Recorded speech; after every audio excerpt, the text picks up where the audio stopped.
So let's talk about leading through change, because there's a lot of change that's going out there that's impacting us.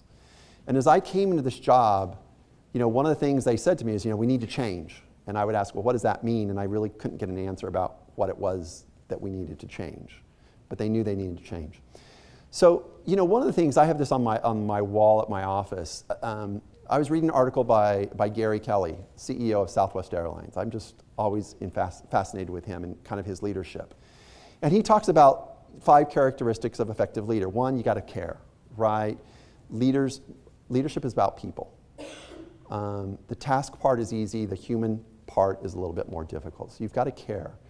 You've got to listen. You've got to be part of your team. And so that was really important as I started implementing changes at the tournament, what we're going to do. Again, you got to communicate. Listen and respect other opinions. The most important thing is if you don't communicate with staff, then they don't feel valued. They don't know what's going on, and there's a lot of confusion. And so that was also very important as we started making changes. Again, you got to have character. It is about integrity. It's about respect.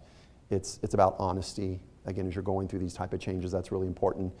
1, you got to know your stuff, right? You got to be competent.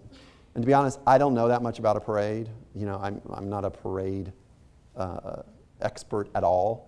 On some of the other things, I don't know what we do, but I've got really good people that do. And my philosophy is I empower them to do their jobs and then let them do it and hold them accountable for whatever that area of responsibility is. And I think that's key for a leader.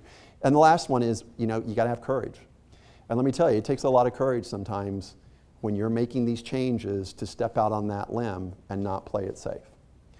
But if I played it safe, if I came into this role and did what the tournament had been doing for the past 5, 10, 15 years, I can tell you we will not be in business in 25 years. The world's changing too quickly around us. We won't be in business.